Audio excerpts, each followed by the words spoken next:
Bonjour à tous, j'espère que vous allez bien et surtout que vous avez passé un merveilleux week-end.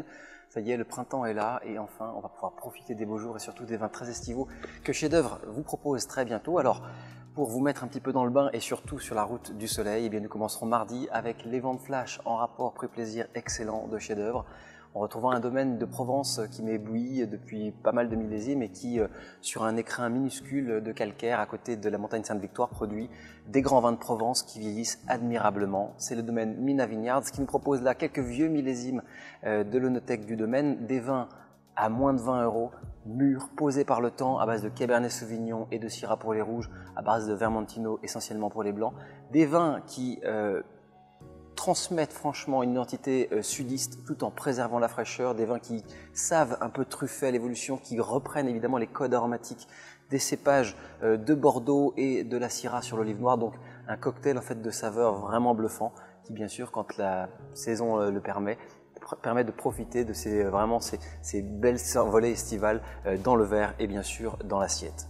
Jeudi, nous ferons bien sûr un clin d'œil à des nouveautés. Alors, les nouveautés, elles viennent d'arriver sur le marché. Il y en a une qu'il ne faut absolument pas rater, c'est le fameux Coteau de Chéri du domaine Perret, André Perret, qui est un domaine merveilleux de Condrieu, peut-être un des meilleurs, et sa fameuse parcelle de Chéri est un vin de légende pour les sommeliers, un vin qui sait traverser les décennies avec majesté, un des rares d'ailleurs Condrieu qui sait traverser les décennies avec majesté, mais surtout qui offre un rapport prix-plaisir très intéressant puisque ce domaine reste parmi les plus abordables. Donc ça c'est un des secrets de sommelier. Sachez que dans les 3 étoiles Michelin ou de la plupart des grands palaces, eh bien, les Condrieu d'André Perret sont présents et ce fameux Coteau de Chéri fait vibrer les amateurs du monde entier, surtout en 2016 puisque c'est un millésime d'anthologie.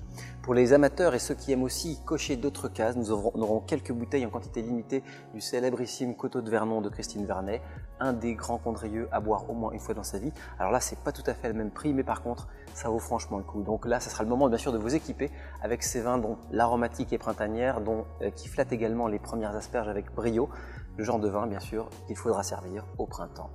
Samedi, eh bien, ça sera un petit tour en Bourgogne et là, nous aurons l'occasion de vous proposer en avant-première les tout premiers 2016 de Vincent Dureuil. Nous sommes allés au domaine la semaine dernière. Vincent Dureuil, c'est le comble du rapport prix-plaisir en Côte-Chalonnaise, un propriétaire extrêmement brillant pour lequel je n'ai jamais raté un millésime depuis 2001, un propriétaire qui en blanc comme en rouge réussit tout.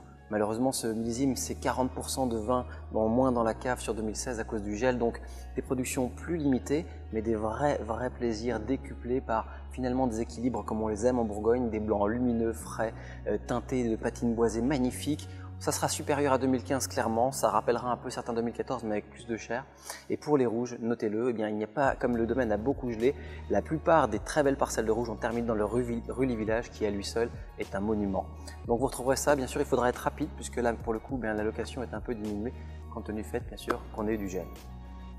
Voilà, enfin dimanche, eh bien, ça sera l'Aude à l'élégance, l'Aude au plaisir bourguignon. Alors dans des appellations un peu plus prestigieuses, mais nous mettrons en parallèle 2 ventes très intéressantes. D'un côté, Puligny-Montrachet, qui certainement pour le chardonnay exprime avec le plus de finesse possible ce qu'il est possible de ressentir en termes de minéralité, en termes de sapidité. Il y aura des très beaux vins du domaine Étienne Sauzet, avec des 2016 extrêmement réussis de Benoît Riffaut, le chef de cave, donc le petit ami de l'héritière du domaine qui a lui des racines sancerroises mais qui depuis quelques millésimes fait vraiment des merveilles à ce domaine de légende à Puligny-Montrachet. Et en opposition en Côte de Nuit, vous retrouverez la finesse légendaire des grands Chambolle-Musigny et ceux de David Duban particulièrement, des Chambolle-Village, des premiers crus et surtout des vins à maturité, une chose extrêmement rare que nous avons pu acquérir directement du domaine avec des prix en corsage et surtout des vins prêts à boire. Voilà rapidement pour le programme de la semaine. En tout cas, merci de votre fidélité. J'espère que vous passerez toutes et tous une merveilleuse semaine, aussi ensoleillée que ce merveilleux jour d'aujourd'hui. En tout cas, à très bientôt. Merci de votre fidélité et je vous dis à bientôt pour le programme de la semaine.